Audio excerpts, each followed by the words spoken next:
The wind was already screaming at 20,000 feet when Staff Sergeant Ray Sparks Delaney realized something was terribly wrong with the left wing of their B-17G Sweet Eloise.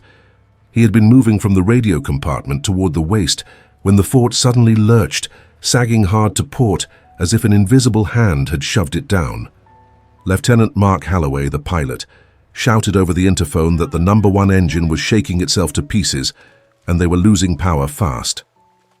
Ray slid across the floor as the bomber dipped, grabbing whatever he could before he slammed into the bulkhead. The vibration drummed through the fuselage like a giant hammer. The engine was coughing smoke, gulping oil and shuddering so violently he could feel the frame groaning with each convulsion. Ray knew what that meant. The engine mounts might shear. If the motor tore free, it could rip half the wing off with it. In a B-17, that meant death, no exceptions. The pilot yelled that they couldn't feather it. The prop governor was jammed.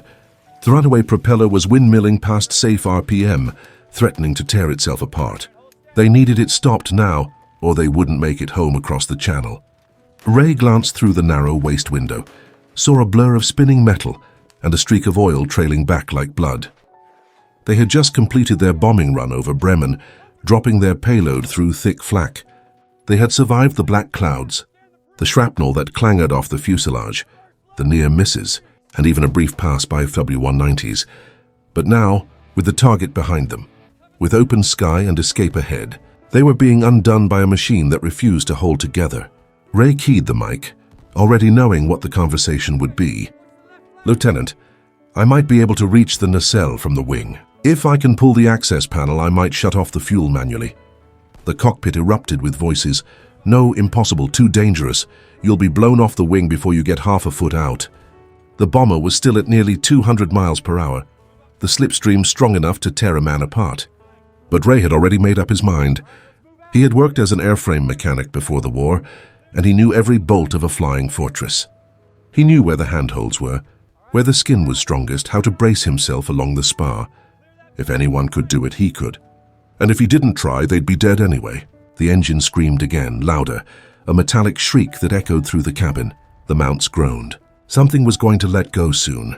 Ray clipped his parachute harness tight, slung a length of rope around his waist, and handed the other end to Sergeant Dobbs in the waist.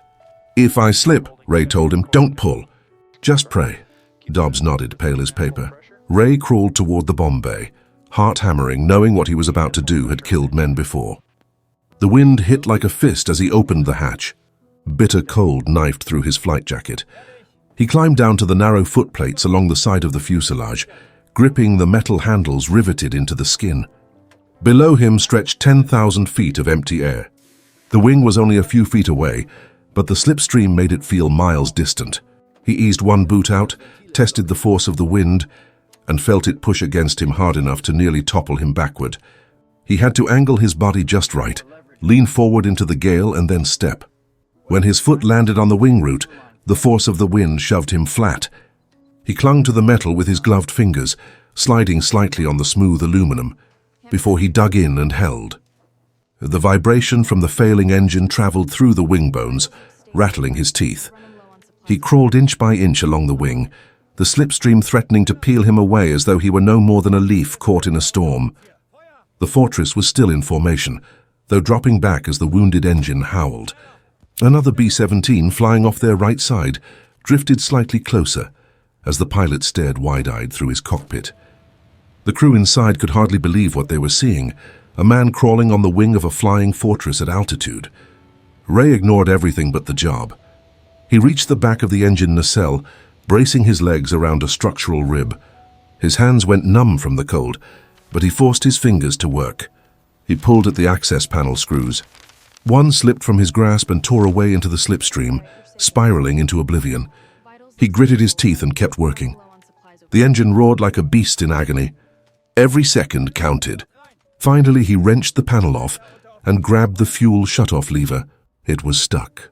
He put his whole body into it, straining, muscles burning as the wind hammered at him. The lever groaned, then snapped into the closed position. The engine coughed, sputtered. Then, blessedly, the propeller slowed. The runaway RPM dropped. The wobbling eased. The fortress steadied. Ray slumped against the nacelle, breath frosting inside his mask. He had done it. But he still had to get back. That thought struck him like a slap. He was still on the wing of a bomber over Germany. He began crawling back, slower now, body shaking from cold and exertion. Once his hand slipped, and his boot scraped along the edge of the wing. Dobbs saw him falter from the waist window and scream something Ray couldn't hear. Ray forced himself forward, inch by inch. When he finally reached the fuselage and grabbed the footplate, Dobbs hauled him in with both hands. Ray fell inside, gasping, shivering uncontrollably. The crew clapped him on the back, shouting praise, cursing in relief. The pilot announced over the interphone, his voice thick with emotion, that the fortress was stable and they were heading home. But the danger wasn't over. The sky behind them still held enemy fighters, and the crippled B-17 lagged behind the formation, becoming a tempting target. Ray dragged himself back to the waist gun position, still shaking, and manned the gun in case they were attacked. For a long stretch of sky, nothing appeared. Then, as they neared the coast, a pair of Me-109s swooped in, sunlight flashing off their canopies. Ray braced, swung his guns, and fired. The tracers streaked in red arcs. One fighter broke away. The other kept coming. The fortress belly gunner and the top turret joined in, stitching the air with fire. The 109 sheared past them, missing by yards, and climbed away. More enemy fighters circled at a distance, but never committed. They were too close to the channel now, too near to Allied fighters. By the time they reached the English coastline, Ray's hands had finally stopped shaking. Holloway guided the damaged fortress down with one feathered engine and a fuselage full of holes, landing her gently at the nearest emergency strip. The wheels kissed the runway, bounced once, then settled. The bomber rolled to a stop. The engines died one by one, coughing into silence. When Ray stepped out onto solid ground, his legs nearly buckled. The crew supported him as flight surgeons ran out, thinking he was wounded. But it wasn't wounds. It was the weight of everything catching up at once. The ground crew stared when they saw the open wing panel. Word spread quickly. Men gathered around the battered fortress, shaking their heads in disbelief at what they were being told. Someone said, "He went out on the wing? At altitude, at full power." Another answered, "He saved all their lives." Ray tried to shrug it off, but the truth settled into him slowly.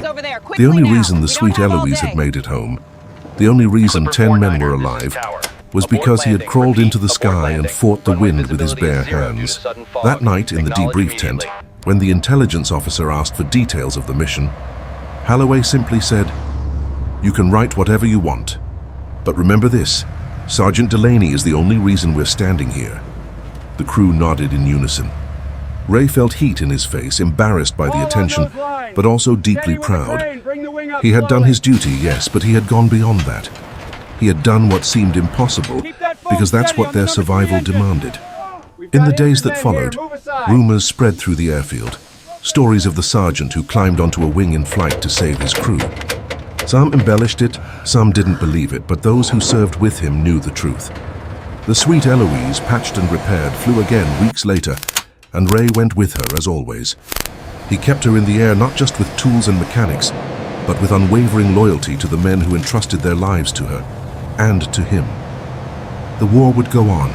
More missions, more danger, more impossible moments. But none would ever surpass the day Ray Delaney stepped onto the wing of a flying fortress in the freezing sky over Germany and chose courage over death, action over fear, and loyalty over the instinct to survive. And in doing so, he saved not just a bomber, but the 9 men who would never forget him for as long as they lived.